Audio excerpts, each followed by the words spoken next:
इस T shirt को अच्छे से झटको, झाड़ दो, उसका रंग इस पे चढ़ गया, इसमें से फुंदे निकल गए। शर्ट को पलट दो, शर्ट को घुमा दो, कपड़ों को पानी में इधर उधर घुमाओ। दोस्तों इस वीडियो में मैं आपको सिखाने वाला हूँ कि जब हम कपड़े धोते हैं तो हम क्या क्या करते हैं, उससे रिलेटेड बातों को हम इंग्लिश में क्या बोल सकते हैं, वो मैं आपको इस वीडियो में सिखाऊंगा। तो इस वीडियो को एंड तक जरूर देखो। मैं कपड़े धोते वक्त कौन कौन से स्टेप्स आते हैं और कपड़ों के बारे में कुछ और जनरल बातें, उनको हिंदी में क्या बोलते हैं, फिर हम उनको इंग्लिश में क्या बोलते हैं, मैं इस वीडियो में आपको बताऊंगा। तो फ्रेंड्स इस वीडियो को देखते रहिए। काफी मेहनत लगी है इस वीडियो को बनाने में, तो आप इस वीडियो को जरूर देखिए, आपको बहुत फायदा इससे मिलने वाला है, आई एश्योर यू। सफेद कपड़ों को रंग वालों से अलग करो।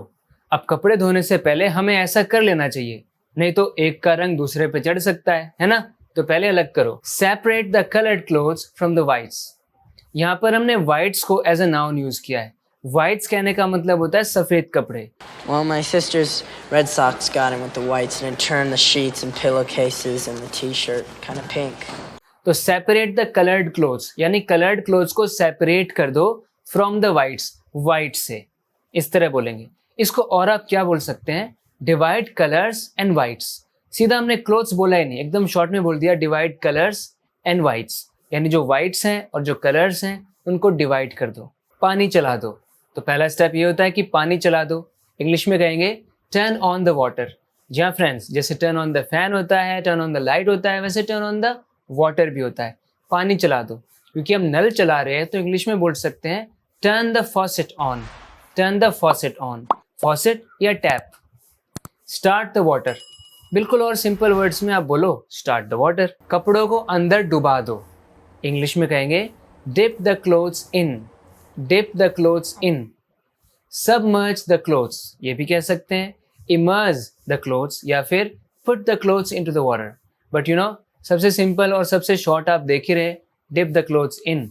सीधा बोल दो डिप द क्लोथ्स इन या put the clothes into the water. और submerge the clothes, emerge the clothes. कपड़ों को इधर उधर घुमाओ। अब इधर उधर घुमाते हैं उनको भिगोने के लिए, है ना, उनको धोने के लिए। So move the clothes around, move the clothes around, agitate the clothes in the water. Agitate करना भी मूव करना होता है। शायद आप सोच रहे हो कि एजिटेट करना तो पब्लिक में आर्ग्यू करना होता है ना बहुत ज़्यादा, वो भी होता है, लेकिन एजिटेट का मतलब ये भी होता है agitate the clothes in the water. Swish the clothes around in the water. Swish करो कपड़ों को, तो स्विश करना भी इसको कहते हैं। इसे कॉलर से पकड़ो, शर्ट को कॉलर से पकड़ो। इंग्लिश में कहेंगे hold it by the collar, hold it by the collar, grab it by the collar, grab it by the collar. अब देखो जब हम कपड़े धोते हैं तो कपड़ों के अलग अलग पार्ट को धोते हैं, तो उनको इंग्लिश में क्या क्या बोलेंगे। जैसे स्क्रब द नेक लाइन, गले को रगड़ रहे हैं ना, शर्ट का गला जो है उसको क्या बोलेंगे, उसकी neck line. Scrub the neck line. Scrub the cuff, ये जो बाजुओं के किनारे होते हैं इनको कफ बोलते हैं। Scrub the cuff. Scrub the waste line, जो कपड़े का हिस्सा हमारी कमर पर होता है, वो जो किनारा है कपड़े का, उसको बोलते हैं waist line. Scrub the waste line. Scrub the bottom hem, scrub the bottom hem, जो एकदम नीचे का किनारा है, जैसे पैंट्स का, जीन्स का जो नीचे का है किनारा, उसको स्क्रब करो। इन पार्ट्स को हम स्पेसिफिकली स्क्रब करते हैं क्योंकि ज़्यादातर जो डर्ट होता है ना वो यहीं पे एक्यूमुलेट होता है, तो हम इनको ज़्यादा स्क्रब करते हैं ताकि वो मैल, वो डर्ट है ना, वो ग्राइम वहाँ से चला जाए। So scrub the bottom hem, scrub the waste line, scrub the cuff, scrub the neck line. अगर आप ब्रश से कर रहे हैं तो ब्रश इट, सीधा आप बोल सकते हैं brush this part of the clothing, इस तरह बोलेंगे। Rub it gently against it self, rub it gently against it self. हम इसको इसके खुद से ही इस तरीके से रब कर रहे हैं, है ना, तो हम कहेंगे rub it gently against it self.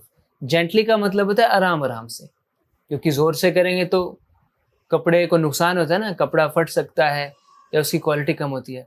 Rub it softly against it self, gently की जगह softly. Rub it lightly against it self. Let's improve English. कपड़ों से साबुन निकाल दो, जरा सा भी साबुन छूटने मत देना।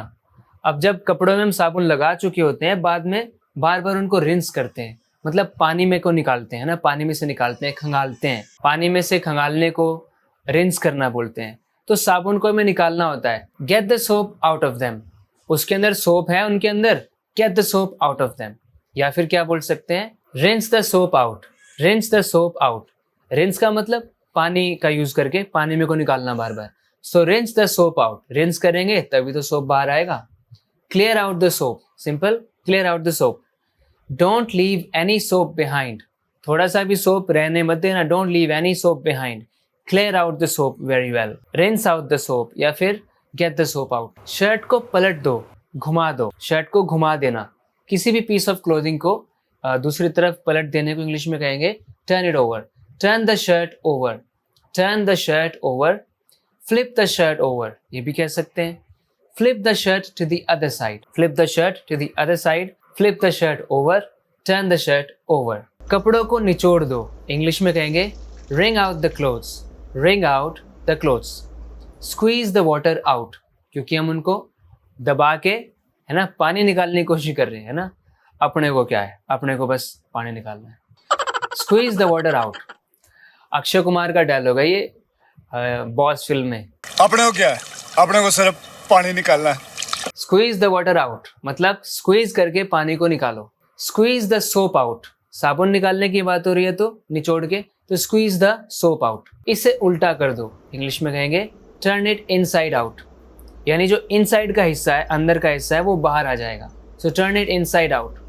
अच्छा, इसका उल्टा बोलना है, इसे सीधा कर दो, तो क्या कहेंगे turn it right side out, turn it right side out. जो इसकी राइट साइड है उसको बाहर निकालो आप, यानी इसे सीधा कर दो। इसे अच्छे से झटको या झाड़ दो, तो कपड़े सुखाने से पहले हम उसे झाड़ देते हैं ताकि वो स्मूथ आउट हो जाए या थोड़ा जो पानी है वो भी झटक जाए, है ना, सही हो जाए। इंग्लिश में कहेंगे give it a good snap और give it a good shake, या फिर shake it out, shake it out. इसे झाड़ दो, शेक इट आउट, इसे झटक दो या झाड़ दो बोलते हैं। Give it a good snap और give it a good shake, shake it out. इन पर चिटकनी लगा दो, अब कपड़े उड़ सकते हैं हवा में, तो उनको हम सिक्योर कर देते हैं क्लोथ्स पिन से। Secure them with clothes pins. अब हमें पता है कि कपड़ों की बात हो रही है तो मैं क्लोथ्स बोलने की बजाय देम बोल देता हूँ। हम ऐसे बात कर रहे होते हैं ना, हमें पता है किस चीज़ की बात हो रही है तो हम इसके लिए प्रोनाउन यूज़ करते हैं, बार बार नाउन नहीं।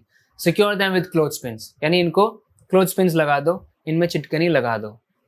Fasten them using clothes pins, इनको फासन कर दो, टाइट कर दो वहीं पे, यूजिंग क्लोथ्स पिन्स। इनको क्लोथ्स लाइन पे लगा दो।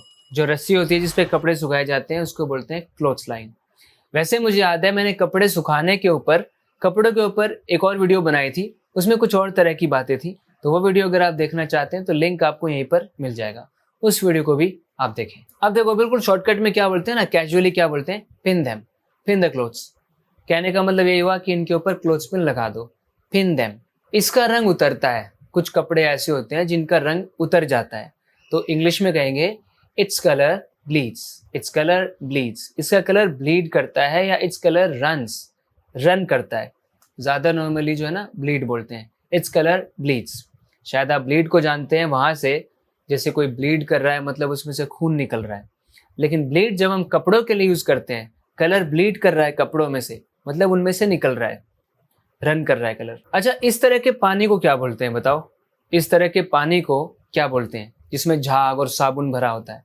इंग्लिश में कहते हैं सडसी वाटर, सडसी वाटर या फिर सोपी वाटर, क्योंकि सोप है इसमें, सोपी water, Babli water because it's full of bubbles isn't it, और सोप फिल्ड वाटर, साबुन से भरा हुआ पानी, soap field water. I think the most common term for this is सोपी वाटर, जस्ट कॉल इट सोपी वाटर। उसका रंग इस पे चढ़ गया। जब आपको ऐसा बताना हो कि एक कपड़े का रंग दूसरे पे चढ़ गया, तो इंग्लिश में कहेंगे its colour bled into this. Bleed की सेकंड फॉर्म हो गई bled, its colour bled into this, यानी उसका रंग ब्लीड करके इसके अंदर आ गया। Its dye bled into this, colour को डाई भी बोलते हैं। Its colour ran into this, और सिंपल वर्ड्स में इस तरह भी बोल सकते हैं, its colour ran into this. इसमें से फुंदे निकल गए। अच्छा, इनको फुंदे बोलते हैं, आप क्या बोलते हैं? इस तरीके से जब धागे निकलते रहते हैं, निकल जाते हैं कपड़े में से, जब वो पुराना हो जाता है, घिस जाता है। इट हैज़ फ्रेड, ये फ्रे कर चुका है, इट हैज़ फ्रेड। अच्छा, आप इसको कंटिन्यूस टेंस में भी यूज़ करके बोल सकते हैं, इट्स फ्रेइंग, कि निकल रहे हैं, इट्स फ्रेइंग। इट्स एजेस हैव अनरेवल्ड, इसके जो एजेस हैं वो अनरेवल कर चुके हैं, उनका जो सिलाई उधड़ रही है ना, unravel. Its edges have unravelled. तो फ्रेंड्स, ये था आज के वीडियो में कपड़ों के बारे में। मुझे उम्मीद है कि आपको ये वीडियो पसंद आई है, तो आप इस चैनल को सब्सक्राइब ज़रूर करें ताकि इस तरह की वीडियोज़ आपको मिलती रहेंगी और आप इंग्लिश को इम्प्रूव करते रहेंगे। इस तरह की चीज़ें आपको मिलेंगी जो शायद कहीं और आपको ना मिले। तो बात करते हैं अगले वीडियो लेसन में। Till then take care and bye.